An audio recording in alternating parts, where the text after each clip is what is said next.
Hello, I'm Brigantia Blackbird of the Blackbird Grimoire. Welcome to the daily forecast for Saturday, June 22nd, 2024. It is the day of Saturn. We have a waning gibbous moon. We are in Cancer season, the Celtic tree month of Oak, Woodpecker season, and Pluto retrograde. Now, the specifics of our planets. The sun is in Cancer, cardinal water, representing intuition. The moon is third quarter Capricorn, cardinal earth, representing ambition. Mercury is in Cancer, cardinal water, representing hominess.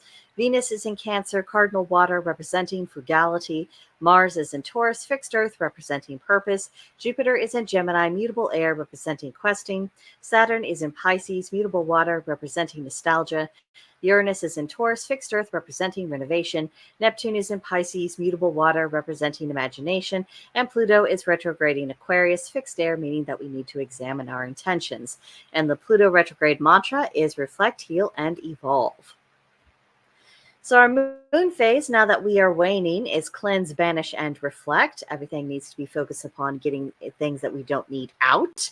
For the Capricorn moon, remember to do strategize, do organize, and do be goal-oriented. And don't be ruthless. Don't get involved in anything involving emotional delicacy or enforcement agencies. Now, on this day of Saturn, which is always a magically heady day, but we need to remember that the past 2 days have already been pretty heavy with spiritual and magical activity. So take the opportunity today to cleanse, to calm things down, rest up a bit, recharge, just let everything just kind of simmer because we've been going all at it. Next up, we have our tarot of the day, the Knight of Spirals, represented by the Corsair, this very dashing, piratey sort of fellow. He represents being independent, strong-willed, and being a bit of a mystic, which is very in tune with kind of what we see in popular culture with the old school kind of pirates. This was very well expressed in the Pirates of the Caribbean movies, where Captain Sparrow and Captain Barbossa, they all had this kind of mystical, quasi-spiritual relationship with the sea itself. It was their natural habitat. It was something that they had an energetic relationship with them. You know, if there was a soft spot in either of their hearts, it had something to do with the sea and being on it and all of the adventures that it could bring them, as well as, the monetary benefits of, a bit of pirating. So it is more of that kind of sensation of, I'm going to go out and I'm going to see what's out there. I'm going to get an adventure. I'm going to profit from it if I can. I'm going to have to persevere because there will be hardships. And I'm going to be aware of what is going on the spiritual unseen level. That is the mood of this.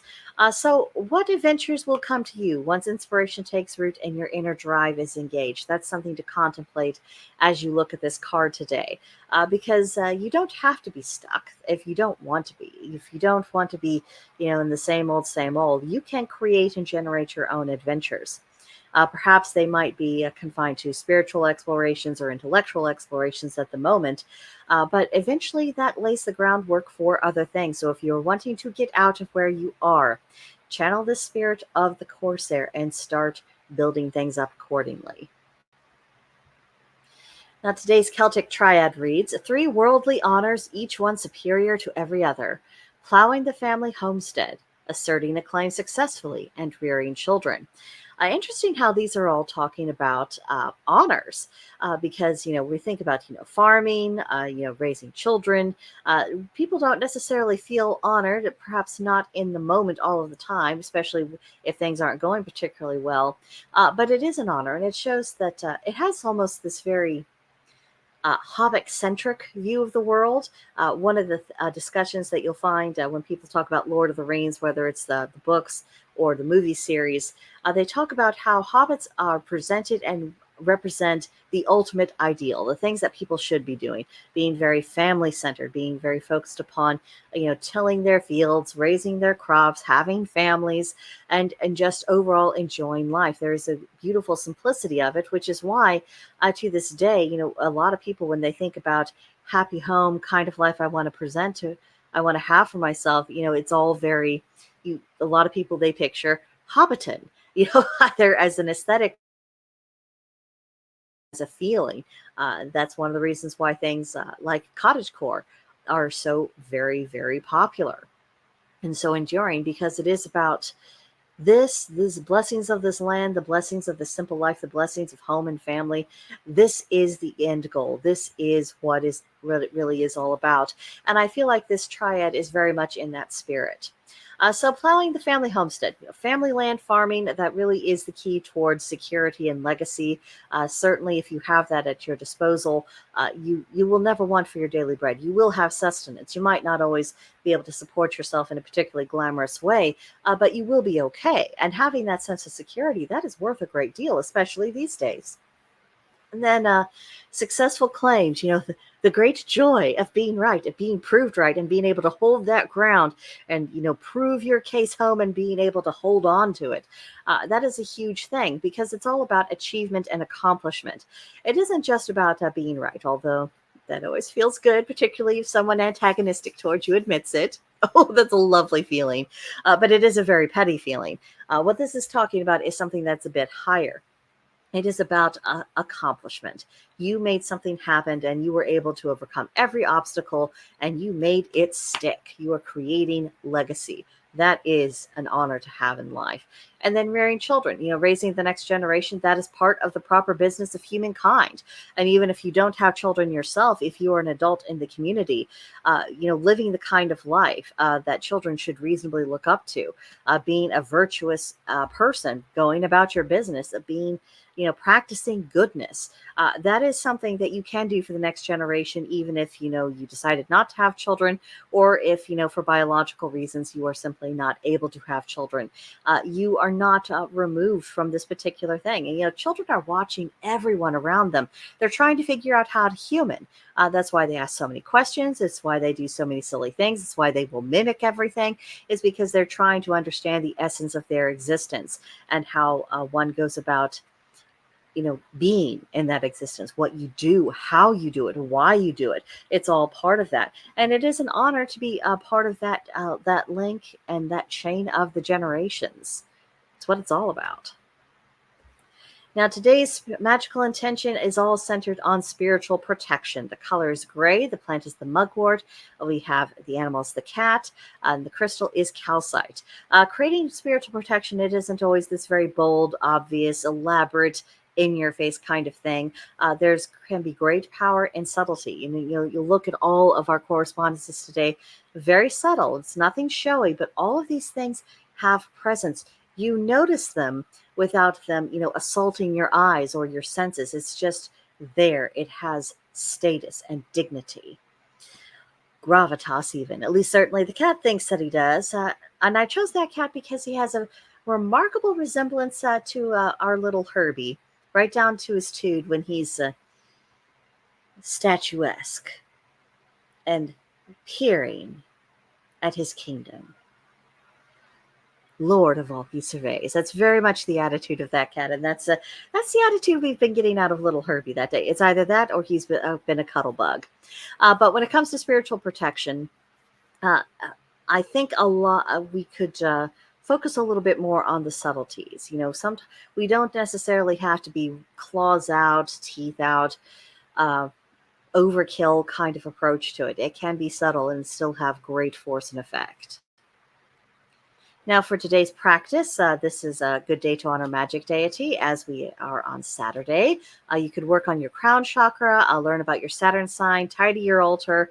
After all the activity after the past couple of days, it probably needs a little bit of a tidy and a refresh. And of course, cleanse your home.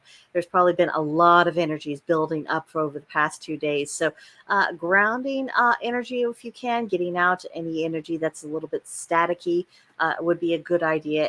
If there was any kind of oogie boogie that might have found its way in, this is definitely the time to get it out, send it on its way, and just get the house back to calm and normal. And also, if you wanted to do a house blessing, I found this on Pinterest via wealthywisewitch.com. It's a four corners home blessing. It's you could do this in a jar or as in a mug, any kind of glass. You want to have four of them. You can put in lavender for peace, sage for good vibes, sea salt for purity, white rice for abundance. Fill it up, seal it, preferably with wax, and then you bury it at the four corners of your home, and you are attracting blessings, and it also kind of repels the things that you don't want to have around. So, a little project for you to do today if you felt like doing it. Now, lastly, for our journal prompt. What god and what goddess embodies the spirit of summertime to you? Now, I found two rather pretty pieces of artwork. The first is obviously Kernonos, and the other, I believe, is meant to be Anye, but I don't think they labeled it. But I look at those pictures and I look at the spirit and the essence of it, and to me that says summertime. It is a little bit more carefree. Think about it. We have just absolutely left the planting season. We're no longer doing that. I mean, yes, there's still a lot of work to do with our gardens in the fields, but everything's just kind of gestating right now. It's more maintenance rather than these big major efforts. It's that pause of pregnancy before we have the harvesting and everything bursting forth and being able to get something from all of our efforts. There's a little bit more relaxation. There's time for play. There's time for naps. There's time to just soak up the sun and all of the good energy. And so when I looked at these paintings, that's really what I felt and what I saw.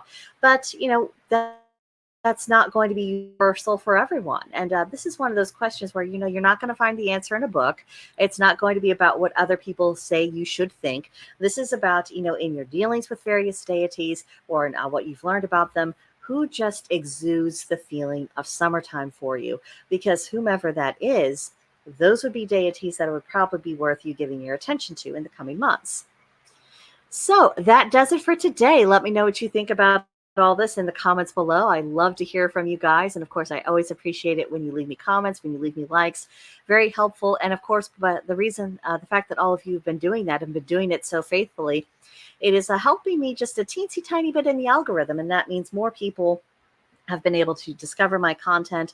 Some of them have been enjoying it, and it's just really wonderful thing. So I appreciate that very much. And the other people who have recently discovered this channel and who actually do like what they see, I'm sure they're thankful as well. And so well done, team. It really is very helpful. But I had better leave you. It's a Saturday, so I know you've probably got all sorts of stuff that you want to be doing this weekend. I hope you absolutely enjoy every minute of it. Come back tomorrow for the next edition of the Daily Forecast, and I will see you then. Bye for now.